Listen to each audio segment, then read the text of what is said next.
My next guest, Aziza Murphy, went viral on social media when she chose to reveal her own personal story of how she was tormented by an ex-boyfriend that she says harassed and followed her in the months-long campaign of terror, one that Aziza thought she might not survive.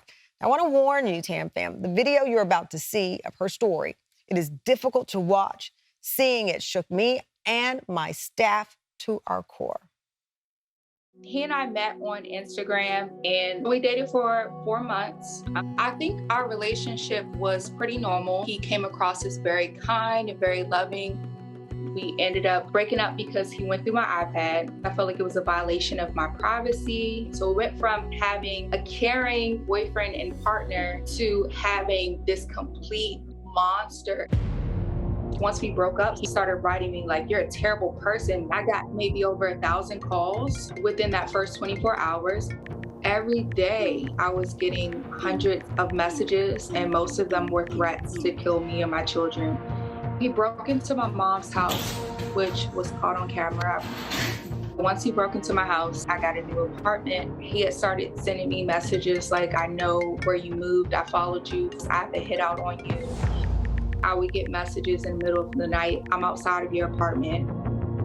I think a lot of people don't understand when it comes to stalking, the psychological trauma that you endure. It's like waiting and anticipating for a bomb to drop. It's like being in war. Aziza Murphy joins us from her home in Baltimore, Maryland. Aziza, thank you listen, the fact that you're able to smile and have this positive energy when I know what you've gone through is incredible. So I want to start with the fact that technology, like in our other cases, was used in this. The individual created somewhere over 80 fake social media accounts so that he could keep harassing you. And I know that at some point you started noticing names and they seemed familiar, but you had no idea he was behind them. Yeah, so after we broke up, I started receiving messages like, "You're a terrible person. How can you break up with such a nice guy?" And I realized that while we were dating, these same accounts had been writing me the whole time. Things like, "Oh, he seems like such a nice guy. Like, do you love him? You should. I would love someone like that." And that's when the situation got bizarre. That's when it clicked. These are him. And it only escalated from there. You share your story on Twitter. In one tweet, you wrote, um, in one tweet, you said, "If I die, I want everyone to know it was," and then you named your ex-boyfriend. To take it to social media and use the very platforms that he was using to terrorize you, it seemed like such an act of desperation, but you believed that he was going to take your life. It was it was very demeaning. You know, I felt like I was begging for people to see value in my life, specifically the police. There was no sense of urgency. And I saw that early on. You know, the police were telling me things like, "Well, you know, he hasn't killed you yet, so I doubt he will. And statistically, I don't know how long it takes for someone to get the courage to kill someone, but I didn't want to risk that with my family's life." You have two children. You and your kids fled out of Mhm. your home. You moved to hotel after hotel. I can't imagine, again, as a mom, worrying about what he was going to do or would do to them. Your mother had been targeted in all of this. It seemed as if nothing was going to stop him. Yeah. It was hard. I'd say like the first night at the hotel was one of the hardest nights for me.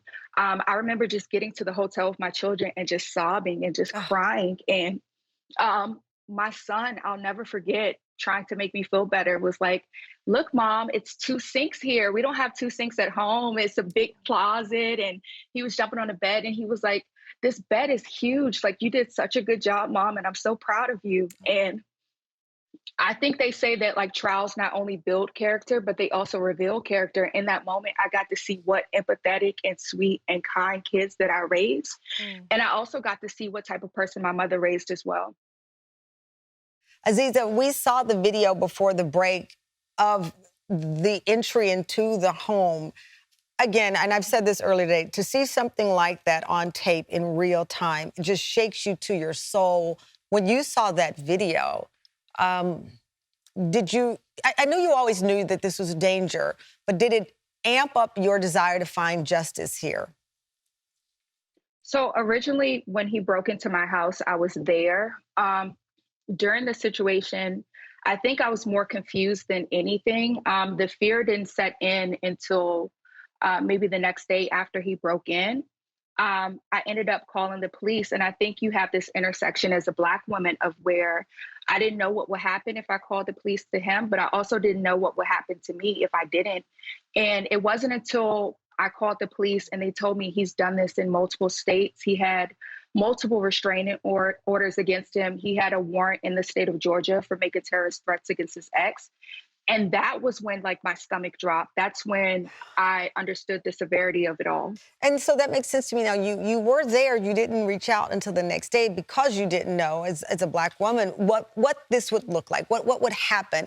And even when you reached out to police, you feel that you did not get the response that you should have received with the urgency you should have received.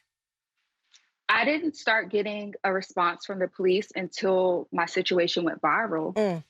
Once it went viral, you know, I had the mayor of Baltimore reach out to me, who has been a great support to my family. And that's when I started getting follow-up calls. I had the police FaceTiming me on Instagram. I had the FBI writing me on Twitter. I hate that it took that, and it took, you know, so much pleading and having to hold the police accountable for them to really care about it.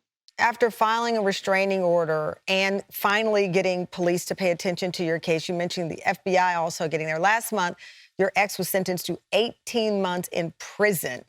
I know from talking to many survivors of domestic violence and crimes like this, that's one part of it is a sense of relief, but you don't know what happens later. So what were you told about protecting yourself onward, even when he is ultimately released?